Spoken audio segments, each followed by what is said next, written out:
오늘 질문을 하면서 좀 말씀을 시작하길 원합니다. 당신은 소명자입니까? 오늘 말씀의 제목이 이 소명인데요. 이 소명은 영어로 이 calling입니다. 즉 부르심을 이야기합니다. 우리가 교회에서 말하는 이 소명은 좀 더 명확하게 하나님께서 부르시는 부르심을 이야기합니다.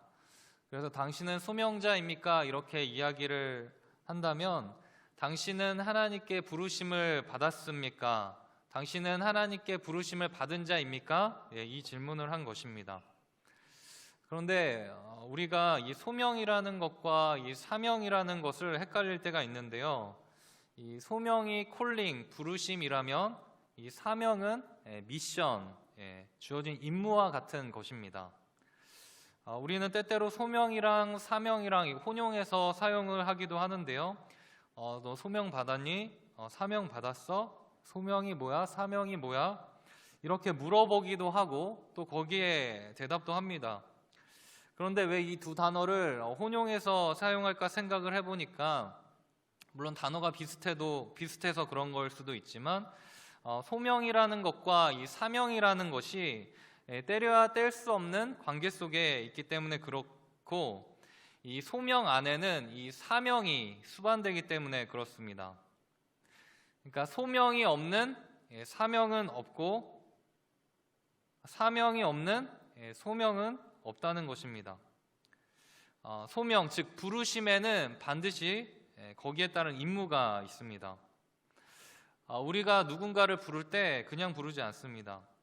제가 교회 사무실에 있으면 어느 교회든지 마찬가지입니다. 제가 사역한 교회들 다 비슷합니다. 청년들이나 청소년들이나 이제 청년 교사분들이 와서 전도사님, 목사님 이렇게 부릅니다. 그러면 저는 막 기대가 있습니다. 저랑 같이 대화하고 싶고 교제하고 싶구나.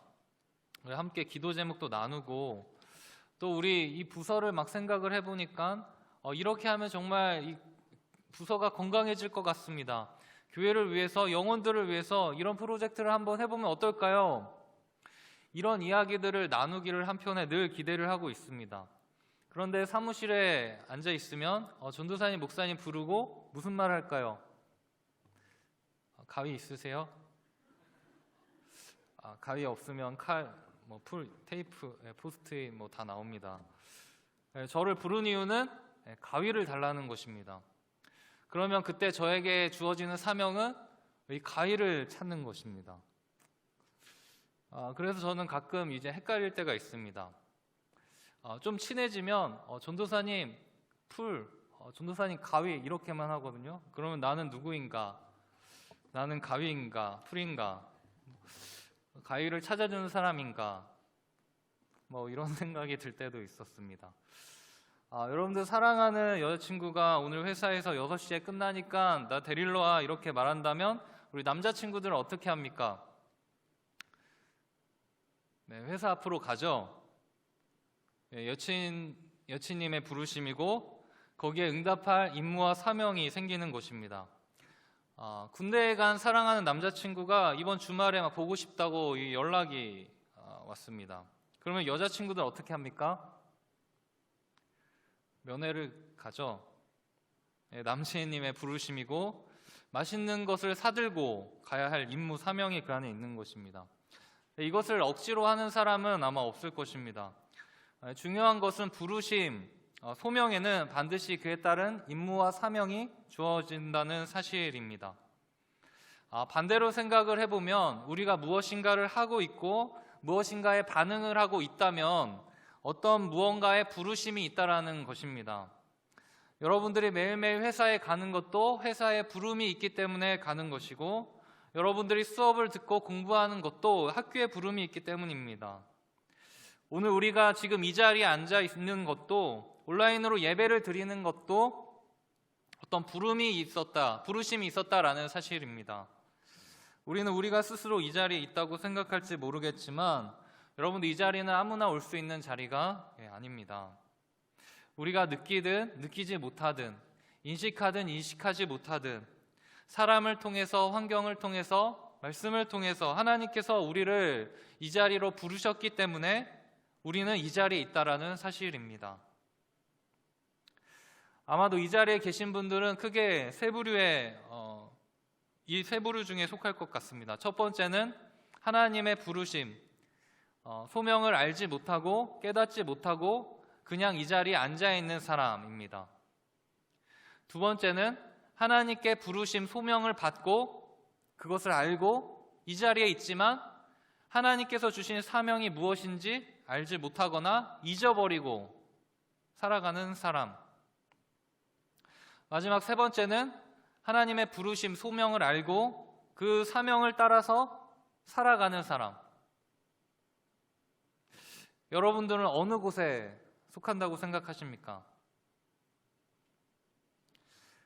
오늘 이 하나님의 말씀 앞에서 우리의 부르심, 소명을 다시금 깨닫고 하나님께서 주신 사명을 따라서 살아가는 저와 여러분들의 삶이 되기를 간절히 축복합니다.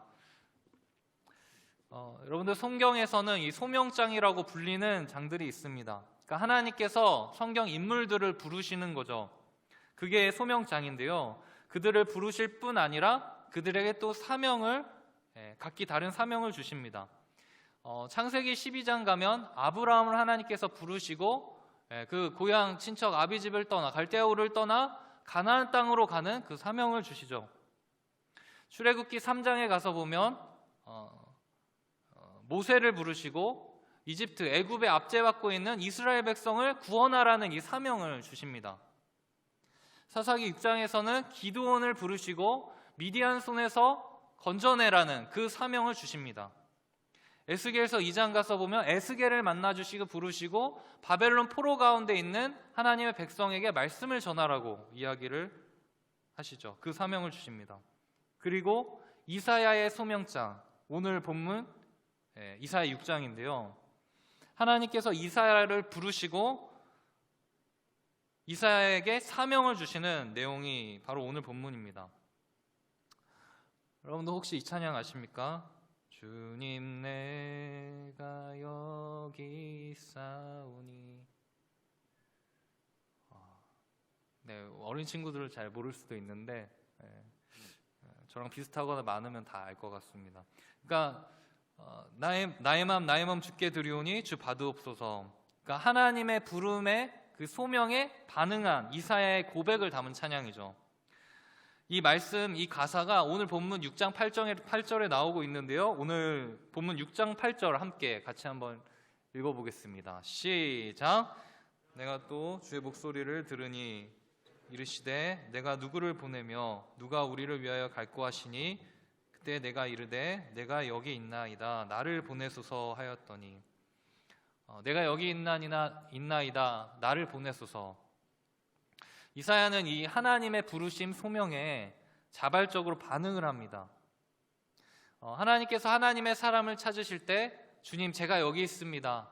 나를 사용해 주십시오. 부르심, 이 사명에 반응을 하는 것입니다. 부르심 소명에 반응을 하는 것입니다. 그렇다면 하나님께서 이 이사야에게 어떤 사명을 주실까요? 먼저 우리는 이 하나님께서 이사야를 어떤 시대에 부르셨는지 좀 이해하는 게 오늘 말씀을 이해하는데 좀 큰 도움이 될 거라고 생각을 하는데요. 여러분들 우리나라 역대 대통령이 총 몇 명입니까?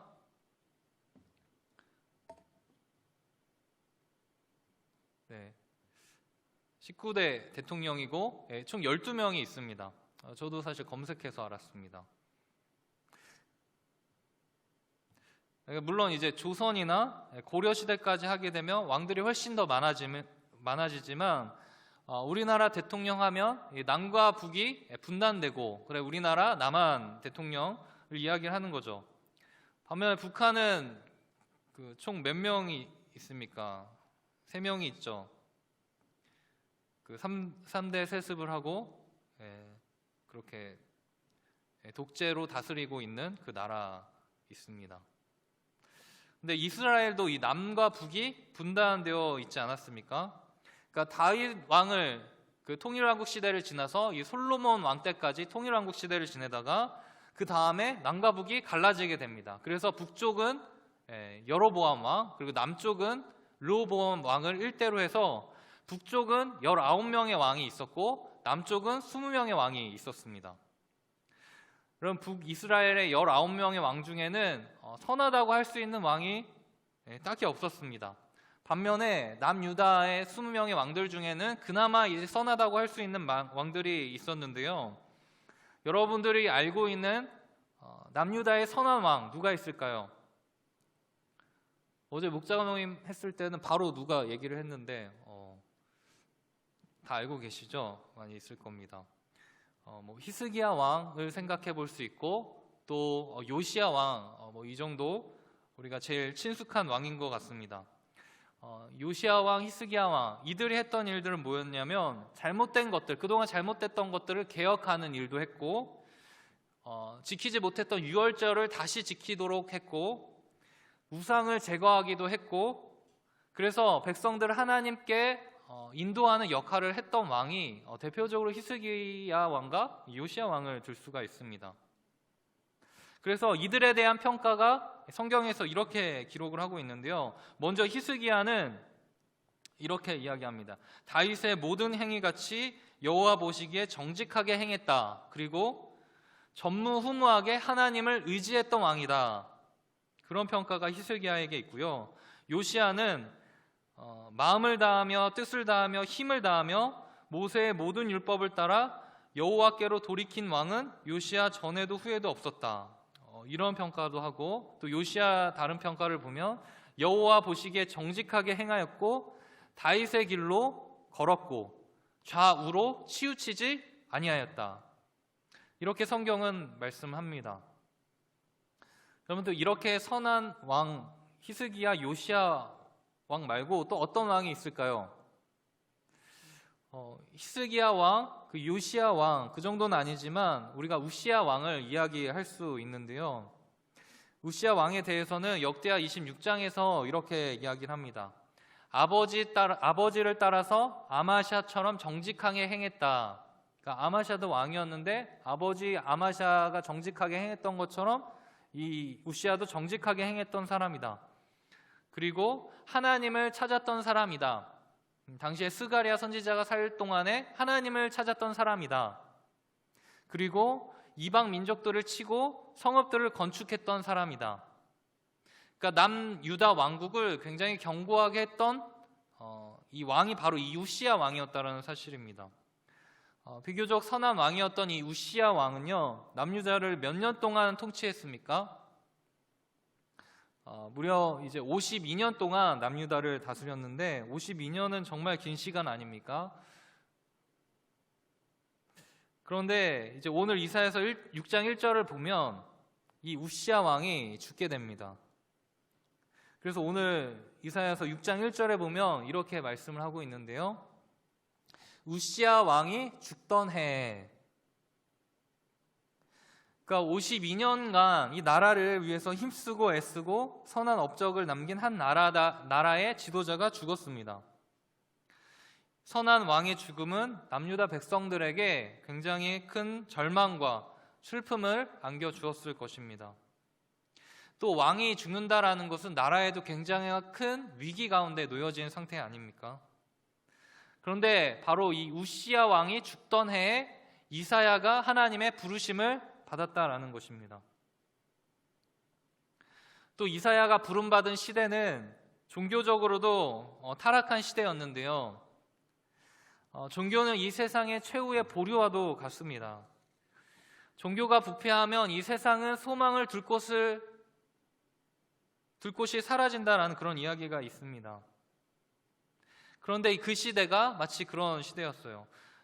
이사야의 시대의 모습을 성경이 잘 보여주고 있는데요. 이사야서 1장 13절 보면요.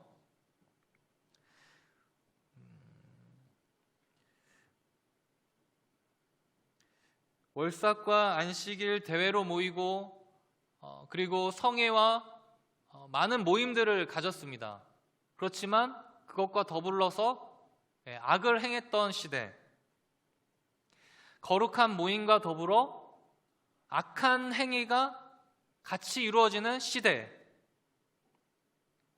이사야서 1장 21절 보면 정의와 공의가 상실이 되고 살인자들밖에 없는 그런 시대. 1장 23절도 보면 지도자들이 돈에 눈이 멀어가지고 힘이 없고 약한 자들, 고통받는 자들이 많아지는 시대.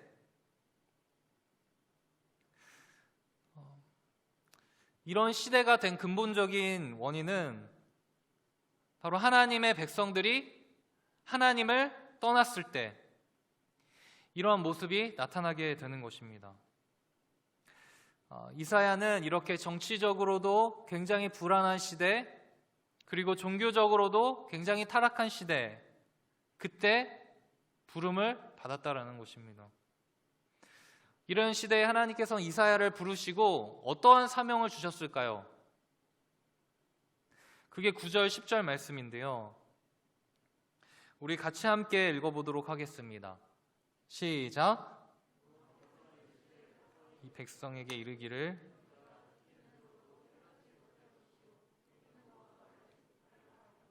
이 백성의 마음을 둔하게 하며 그들의 귀가 막히고 눈이 감기게 하라. 염려하건대 그들이 눈으로 보고 귀로 듣고 마음으로 깨닫고 다시 돌아와 고침을 받을까 하노라 하시기로. 하나님께서 이사야에게 주신 사명이 뭡니까? 네, 하나님의 말씀을 전하는 사명을 주셨습니다. 그런데 어떤 말씀을 전하라고 주셨죠? 하나님의 백성들에게 가서 하나님의 말씀을 전하는데 너희는 이 말씀을 들어도 듣지 못할 것이고 깨닫지 못할 것이다. 보기는 보아도 보지 못할 것이다. 그 이야기를 이사야에게 전하라고 말씀을 하십니다. 하나님의 말씀을 전하는데 왜 듣지 못하게 하십니까? 하나님의 말씀을 전하면 들어야 되는 거 아닙니까? 우리의 상식으로 좀 이해가 되지 않는 말씀 아닙니까? 이렇게 열심히 설교를 준비하는데 하나님 이 말씀을 전해서 우리가 한 사람이라 하나님의 뜻을 알고 하나님께로 돌이켜야 되는 거 아닙니까? 이런 생각이 제 안에도 들게 됩니다. 그런데 우리는 이 말씀 안에 담긴 하나님의 마음, 본의를 알아야 됩니다. 이 말씀은 하나님께서 이스라엘 백성들이 하나님의 말씀을 돌이켜서 회개하지 못하게 하려고 하는 그런 말씀이 아닙니다. 하나님의 백성 이스라엘을 미워하는 것이 아니라 이스라엘 백성의 마음이 그 정도로 완악하고 강팍해서 하나님의 말씀을 듣지 못하는 상태가 된 것을 보여주는 것입니다. 신약에서 예수님께서 하신 말씀이 떠오르는데요. 마태복음 11장 가서 보면 이렇게 예수님께서 얘기하시죠. 귀 있는 자는 들을지어다. 그 얘기를 하시면서 이 세대를 무엇으로 비유할꼬? 그때 피리를 불어도 춤추지 않고 슬피 울어도 가슴을 치지 않는 세대. 하나님의 말씀이 선포돼도 무감각한 시대, 감정이 메마른 시대, 무뎌진 시대. 하나님의 택한 백성이라고 말하는 이스라엘의 그 마음이 아주 강팍하고 무감각해져서 하나님의 말씀을 전해도 들을 수 없는, 눈이 있고 귀가 있지만 보지 못하고 들을 수 없는 그런 상황임을 지금 말씀해 주시는 것입니다. 오늘날 시대는 어떻습니까? 이사야에게 하나님께서 명령하신 것처럼, 예수님께서 이 시대를 말씀하신 것처럼 하나님의 말씀을 들어도 들을 수 없는 그런 시대가 아닌가 생각을 하게 됩니다. 우리는 말씀의 홍수의 시대를 살아간다고 합니다.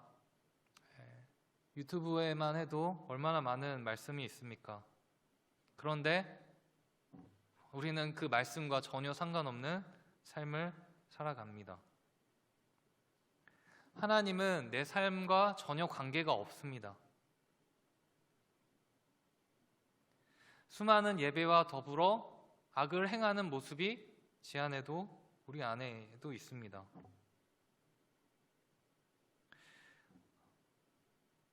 하나님은 그럼에도 불구하고 그 강팍한 마음을 갖고 있는 이스라엘 백성들에게 하나님의 말씀을 전하라고 이렇게 이야기를 하십니다. 신약 성경에서 또 비슷한 말씀을 해주시는데요. 바울이 디모데에게 했던 말씀입니다. 디모데후서 4장 2절 말씀인데요. 너는 말씀을 전파하라. 때를 얻든지 못 얻든지 항상 힘쓰라. 범사의 오래 참음과 가르침으로 경책하며 경계하며 권하라. 이렇게 말씀을 합니다. 그리고 그 다음 절을 보면요, 디모데후서 4장 3절 이렇게 말씀하죠. 때가 이르리니 사람이 바른 교훈을 받지 아니하고 귀가 가려워서 자기의 사욕에 따를 스승을 많이 둔다. 그 길을 진리에서 돌이켜 허탄한 이야기를 따를 것이다. 바른 교훈을 받지 않고 귀가 가려워서 내가 듣고 싶은 말씀만 골라 듣고 아무리 많은 말씀이 선포돼도 들을 수가 없는 시대라는 것입니다. 구약에서도 신약에서도 동일하게 하나님 우리에게 말씀하십니다. 사람들은 하나님의 말씀을 듣지 않을 거야. 그런데 하나님의 말씀을 전해. 그게 너의 사명이야.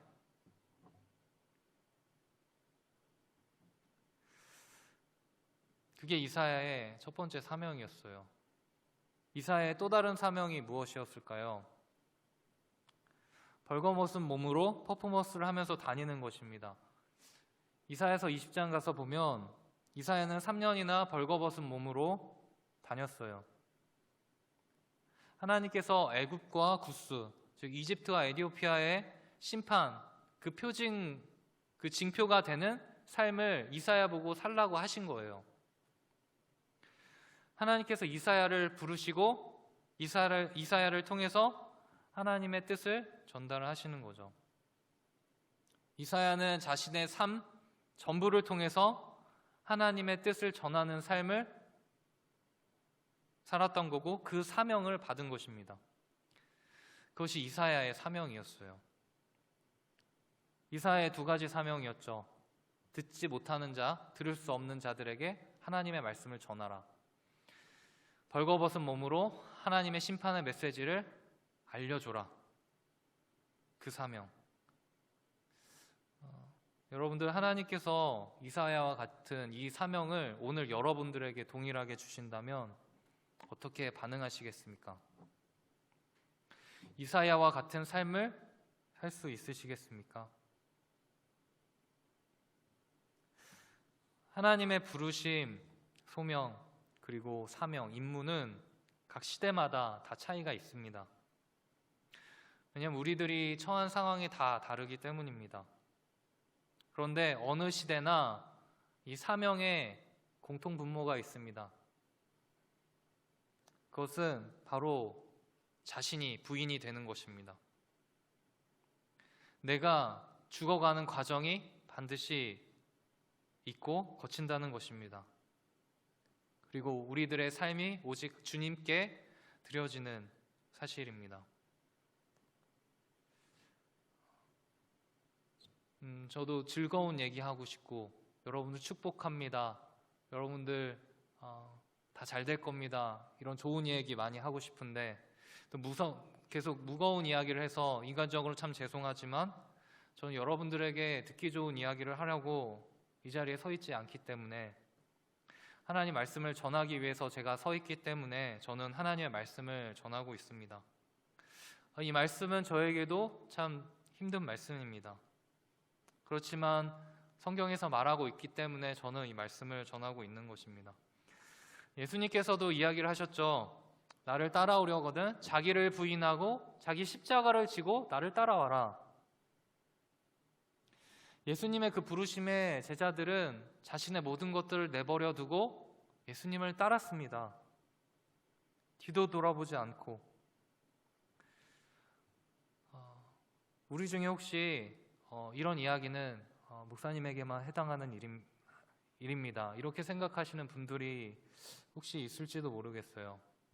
요즘 목자들과 Not a Fan, 그러니까 팬인가 제자인가 책을 읽고 있는데요. 이 책에서는 이렇게 이야기를 합니다. 예수님이 소수의 선택된 사람들만을 겨냥해서 이 말씀을 하신 것이라고 주장하는 사람들이 있다. 다시 말해 예수님이 신학교 학생들과 전임 목회자들에게만 하신 말씀이라는 것이다. 그러나 예수님은 특정한 부류에게만 말씀하신 게 아니다. 예수님의 말씀은 그분을 따르려는 모든 사람에게 똑같이 적용된다. 그분을 따르려고 하는가? 그분의 부르심에 응답하겠는가? 저는 우리가 이 자리에 있다면 다 하나님의 부르심을 받은 자들이라고 말씀을 드렸습니다. 그렇지, 이 자리에 있는 모두가 이 말씀을 받고 그렇게 살아가면 너무너무 좋겠지만 적어도 이 자리에서 이 말씀을 받을 수 있는 소수가 있을 거라고 저는 생각을 합니다. 그럼 하나님의 부르심 소명에는요, 반드시 자기 부인의 과정이 있고 자기가 죽는 과정, 이게 반드시 따라옵니다. 그것이 사명을 감당하는 삶입니다.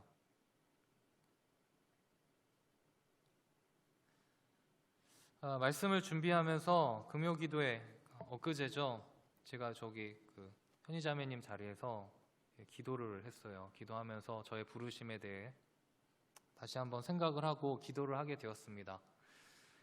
그러면서 제가 전도사 때 목회자 후보생 고시라는 게 있습니다. 그래서 그때 노예 목사님들 앞에서 면접을 봤던 기억이 있는데요. 그때 선배 목사님들이 이야기를 했습니다.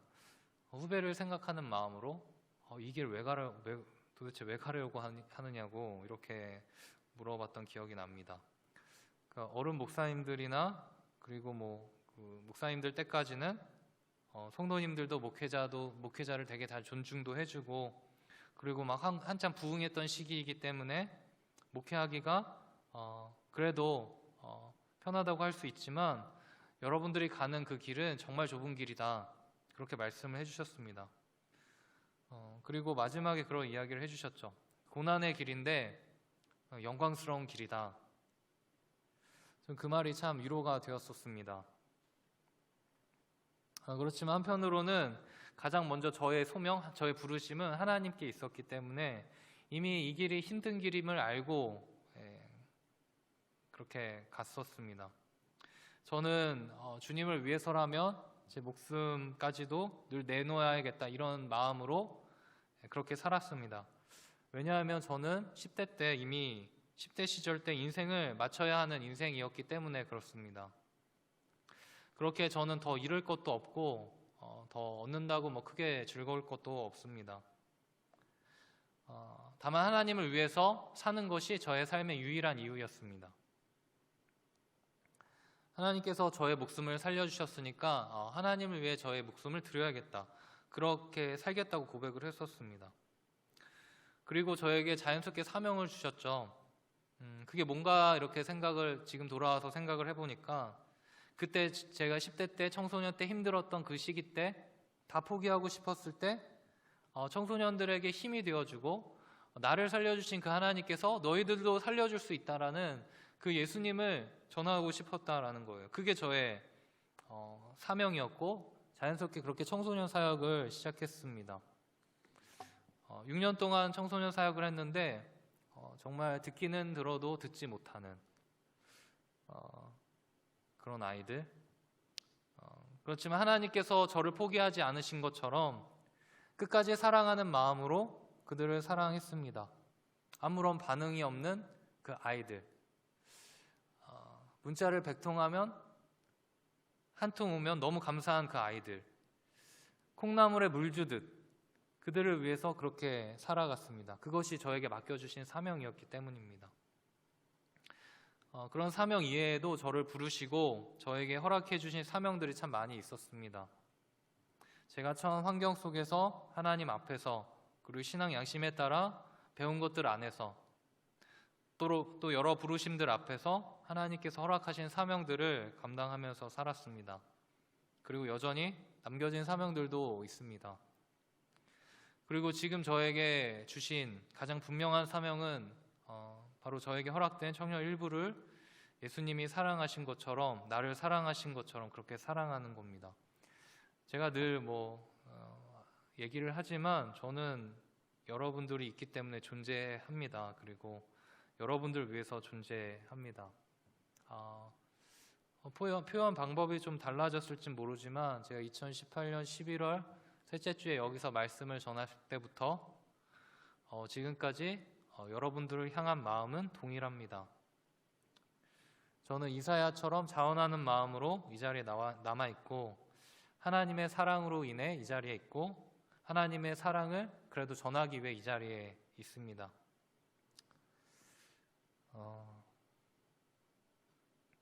그렇지만 때로는 이 길을 가면서 하루에도 수십 번씩 주저앉고 싶고, 그냥 아무 생각 없이 그렇게 지내고 싶을 때도 있습니다. 그냥 하고 싶은 거 하고, 하고 싶은 말 하고, 그냥 하고 싶은 대로 이렇게 살고 싶을 때가 진짜 많이 있습니다. 진짜 많이는 아니고 이렇게 그런데 그럼에도 불구하고 제가 거기서부터 다시 일어설 수 있는 이유는 뭐냐면 여러분들 때문이 그러니까 여러분들 때문이기도 맞지만 하나님의 부르심, 위로부터 하나님의 부르심이 있기 때문에, 그걸 나에게 맡겨주셨다는 분명한 사명이 있기 때문에 다시 일어날 수 있는 것입니다.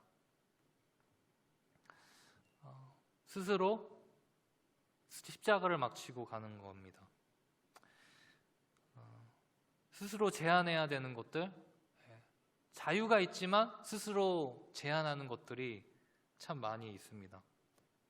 그래서 반복하지만 하나님의 소명은, 그리고 주신 사명을 살아갈 때는 내가 죽는 과정이 계속 있어요. 제가 부인되는 과정, 그리고 내 안에 예수님께서 사시는 과정이 늘 있는 것입니다.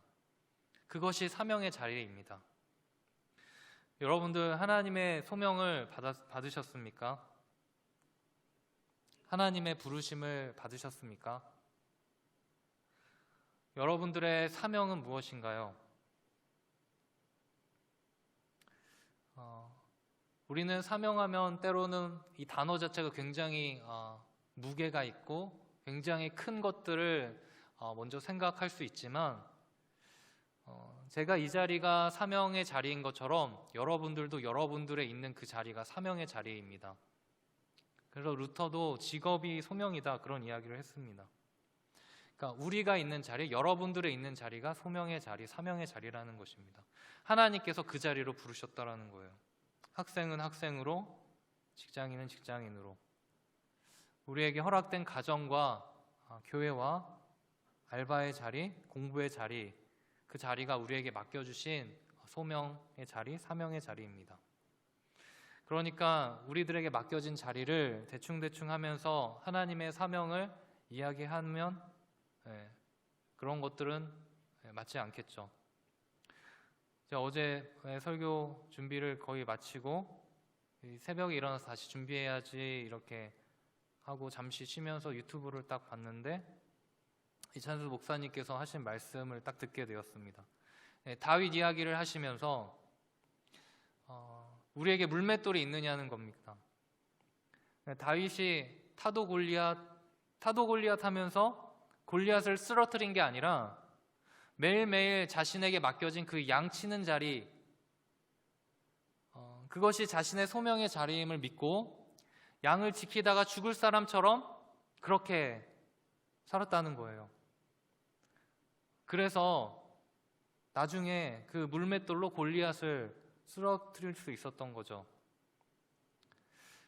우리의 소명은, 우리의 사명의 자리는 현재 우리를 부르신 그 자리. 교회를 보면 여러분들 교사로 또 여러 리더의 자리에 되게 오랫동안 섬기신 분 계시잖아요. 막 여기 10년 되신 분들도 있을 텐데 한 자리 꾸준하게 섬기는 거. 때로는 매너리즘에 빠지기도 하고 내가 이거 왜 하고 있나 이런 생각도 들 때도 있고, 사람들 알아주지도 않을 때도 솔직히 좀 있고. 그런데 그런 분들을 보면 저는 되게 저분이 그래도 하나님께서 맡겨주신 그 자리에서 묵묵하게 사명을 잘 감당하고 있구나. 좀 보면서 되게 감동을 이렇게 받게 됩니다. 여러분들이 교사로 또 리더로 교회에서 그렇게 부르심을 받았다면요, 그 자리에서 충실히 하는 게 사명을 감당하는 거죠. 이 자리 그냥 허락된 자리 아닙니다. 하나님께서 부르신 그 소명의 자리입니다. 직장에서 여러분 일 잘하세요. 네, 잘하시고 계시는데 더 잘해서 인정받으시길 바랍니다. 학생이면 공부 열심히 하세요. 제가 할 말은 아닌데 저는 이렇게 좀 늦게 소명을 깨달아가지고 공부 저도 안 했습니다. 지금 열심히 하려고 해요. 그래서 지금은 그냥 이전처럼 하루하루가 하나님께서 부르신 자리라는 생각을 하면 그 대충대충은 못하겠더라고요. 그것이 하나님께서 맡겨주신 사명을 감당하는 것입니다. 마지막으로 이 시대에 또 교회에 주시는 시대적 사명은 무엇인지 좀 생각을 하고 말씀을 마무리하고자 하는데요. 우리는 삶에 주어진 우리들의 사명, 그 자리, 그 부르심에서 잘 감당해야 되지만 또한 하나님께서 우리가 살아가는 이 시대, 동시대에 또 요청하시는 시대적인 사명이 또 있다라는 것을 외면해서는 안 될 것입니다. 부패했던 카톨릭에 대항을 했던 루터나 칼빈이나 쯔빙글리, 수많은 종교개혁자들, 그들은 그것을 그 시대의 사명으로 자신이 받아들이고 그렇게 살았습니다. 나치에 대항했던 본헤퍼 목사님, 그것을 자신의 사명으로 살았던 것이죠. 노예제 폐지에 힘썼던 그 윌리엄 윌버포스, 그것을 자신의 사명으로 살았던 것입니다. 마틴 루터 킹 목사님은 인종차별에 대해서 비폭력 저항 운동으로 그것을 자신의 사명으로 생각하면서 살았습니다. 주기철 목사님은 일제 압제 속에 신사참배를 거부하고 순결하고 고귀한 신앙을 지키는 것을 자신의 사명으로 삼고 살았던 것입니다. 이걸 하나씩 얘기하면 끝도 없을 거예요. 논쟁도 일어날 수도 있고. 얼마나 세상이 복잡합니까? 그런데 여기서 말하고자 하는 핵심은 각자 표현하는 방식은 다 달랐지만 하나님 앞에서 자신의 소명을 확인하고 그 시대적인 사명을 감당했다라는 것입니다. 여러분들, 우리는 과거를 회상하면서 믿음의 선배들만 보면서 정말 저런 분들 멋진 사람이야, 본받아야지 하고 거기서 우리 많이 끝날 때가 많이 있지만 우리는 지금도 역사의 한 시점을 살아가고 있고 여러분들이 이 역사의 주인공이기도 합니다. 오늘날 이 시대에도 요구하시는 시대적 교회의 사명이 있다는 것입니다. 오늘날 교회에 관련된 큰 두 가지 이슈가 우리들 앞에 놓여져 있습니다. 하나는 코로나로 인하여서 교회의 정규 예배를 제외하고 모든 모임을 금지시키는 것에 대한 것이고, 또 하나는 성소수자들에 대한 차별 금지하는 포괄적 차별금지법이라는 법에 대한 이야기입니다. 우리는 여기에 대해서 다른 입장을 가질 수 있다고도 생각을 합니다. 그런데 우리는 적어도 우리들이 크리스찬 청년들이라면 여기에 대해서 무관심해서는 안 된다고 생각을 합니다. 세상이 어떻게 돌아가든지 상관없이 나만 잘 살면 돼라는 이기적인 마음이 아니라 우리들의 눈을 조금만 돌려서 하나님의 나라를 이 땅에 어떻게 우리가 구현해 나아갈 수 있을지 돌아보는 것입니다. 하나님 앞에서 바른 성경적 가치관을 가지고 우리들이 처한 이 상황 속에서 그리스도인으로서 어떤 시대적 사명을 감당해야 되는지 바라보길 원하는 것입니다.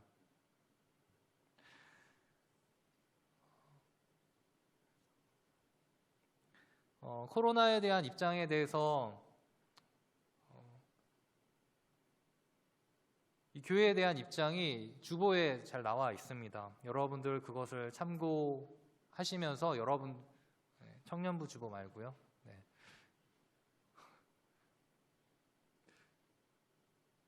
참고하시고 여러분들이 좀 고민하시길 바랍니다. 그리고 또 앞으로 이제 포괄적 차별금지법이라는 것은 교회 안에서도 앞으로 이 세상 안에서도 굉장히 큰 이슈가 될 것입니다.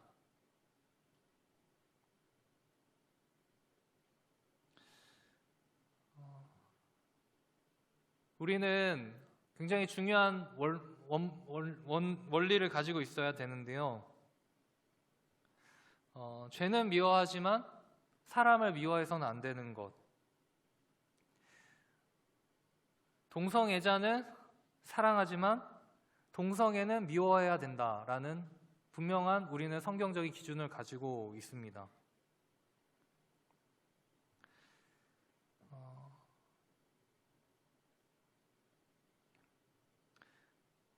여러분들 이 법이 통과됐을 때 오게 될 많은 일들은 우리 영국의 사례를 좀 참고하시면서 여러분들이 한번 고민하시길 바랍니다. 여기에 대해서 좀 더 나눌 수 있는 시간들이 있으면 좀 더 자세히 나눴으면 좋겠습니다. 오늘 이야기하고자 하는 핵심은 여러분들이 이 시대에 시대적 사명이 있다라는 건데 여기는 너무나 무관심한 거는 아닌가, 여기에 대해서 한번 우리가 생각을 해보자라는 것이 초점입니다. 여러분, 저는 정치 이야기하는 거 아닙니다. 저는 세상의 정치에 별로 관심이 없습니다. 저는 하나님 나라에 관심이 있고요, 하나님의 뜻이 이 땅에 구현되는 데 관심이 있습니다. 우리는 각자 처한 상황 속에, 시대 속에서 하나님 앞에서 그리고 신앙의 양심 앞에서 여러분들에게 요구하시는 그것을 해 나아가는 것입니다.